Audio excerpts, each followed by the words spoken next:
रूसी ठिकाने पर यूक्रेनी सेना का कब्जा। आर्टिलरी की मदद से यूक्रेनी सेना कामयाब हुई। हमले के दौरान रूसी सैनिकों का सरेंडर।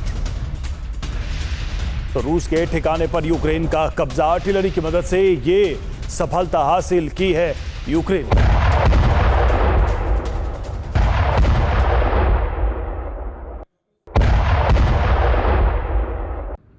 तो यूक्रेन ने रूस के 6 हथियार गोदाम तबाह कर दिए। हजारों टन बारूद नष्ट हो गया। और इसी UEM जयपुर एक आदर्श लक्ष्य है। भावी छात्रों के लिए अच्छी नौकरी, भविष्य के लिए तैयार कौशल के साथ अच्छी शिक्षा। बारूद में जलकर खाक हो गई कई सर्मत मिसाइल, जो रूसी राष्ट्रपति व्लादिमीर पुतिन का अभिमान है। दावा है कि हमलों में रूस का सर्मत मिसाइल बेस भी तबाह हो गया है। जंग शुरू होने के बाद ये रूस का सबसे बड़ा नुकसान माना जा रहा है। लेकिन ये महज शुरुआत है। आने वाले दिनों में यूक्रेन रूस में और भी बड़े टारगेट्स तबाह करने वाला है। सुबह हो चुकी, धमाके हुए कई घंटे बीत चुके, लेकिन तबाही का ये गुबार अब भी आसमान में मौजूद है।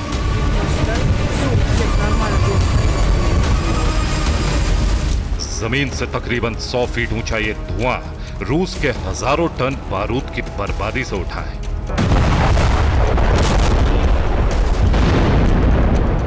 रूस के हथियार गोदामों में हुई तबाही के बाद जो रिपोर्ट सामने आई उसने सभी को हैरान कर दिया।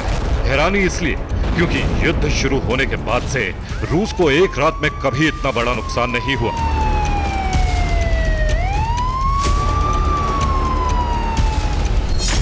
बीस सितंबर की रात यूक्रेन ने रूस के 6 हथियार गोदाम तबाह कर दिए थे।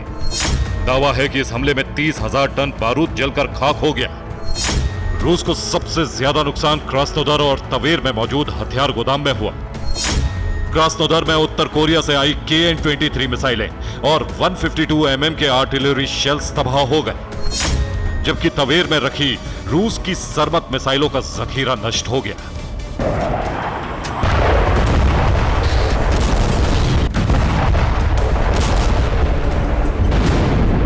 ये तवेर में धमाके की तस्वीरें। दावा है कि यह रूस की सबसे शक्तिशाली मिसाइल सर्मत इंटरकॉन्टिनेंटल बैलिस्टिक मिसाइल का बेस था।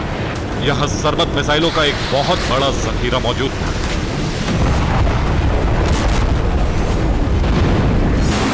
सर्मत मिसाइलों की रेंज 18,000 किलोमीटर तक बताई जाती है। रूस ने इन मिसाइलों को खास तौर से पश्चिमी देशों में तबाही के लिए तैयार किया था, लेकिन यूक्रेन ने इनका एक बड़ा हिस्सा तबाह कर दिया।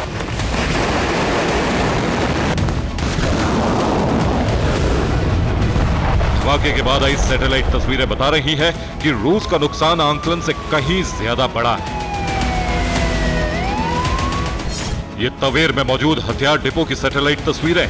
धमाके के बाद हथियार डिपो के हर कोने से धुआं उठता नजर आ रहा है।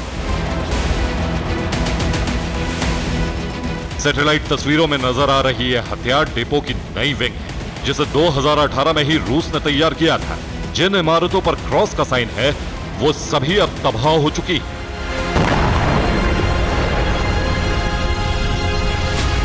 तवेर में मौजूद पुरानी विंग में भी काफी डैमेज हुआ है।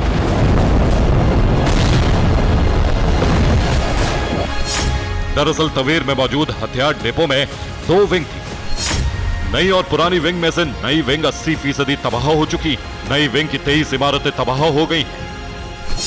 वहीं पुरानी विंग का 70% हिस्सा बर्बाद हो चुका है।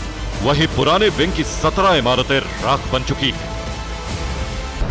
तवेर की तरह ही क्रास्नोदर से आई सैटेलाइट तस्वीरें भी बड़ी तबाही की गवाही दे रही। हथियार डिपो में आग और धुआं हर तरफ नजर आ रहा है।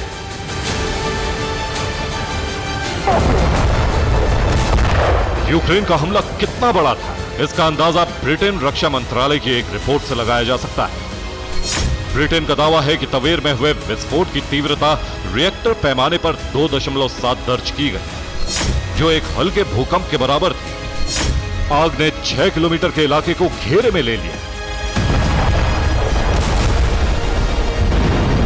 सिर्फ इतना ही नहीं, ब्रिटेन ने यह भी दावा किया है कि इन धमाकों से रूस को भारी नुकसान हुआ है, जो उसके युद्ध लड़ने की क्षमता पर काफी ज्यादा असर डालेगा।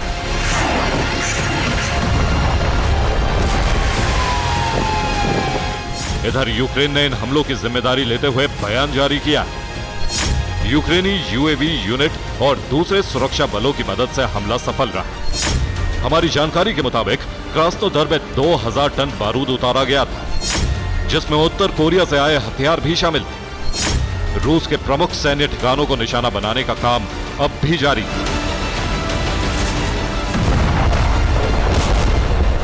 यूक्रेन ने रूस के खिलाफ बड़ा मोर्चा खोल दिया है। हथियार गोदामों में तबाही के 24 घंटे बाद यूक्रेन ने रूसी एयरबेस को भी टारगेट करना शुरू कर दिया है।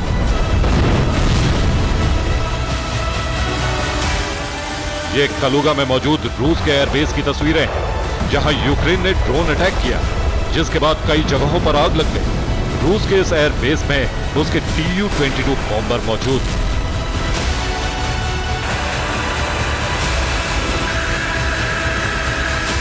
हालांकि हमले में कितना नुकसान हुआ, इसकी कोई जानकारी सामने नहीं आई।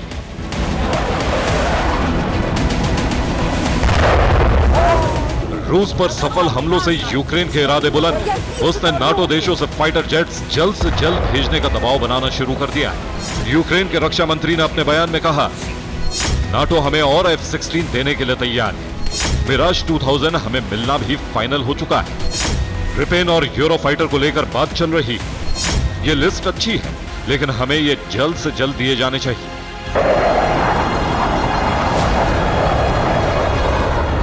यूक्रेन ने बीते 48 घंटे में जंग को पूरी तरह से पलट कर रख दिया है और उसके इरादों से साफ है कि आने वाले वक्त में रूस पर इससे भी बड़े हमले देखने को मिल सकते हैं। Bureau report, TV9 Bharat.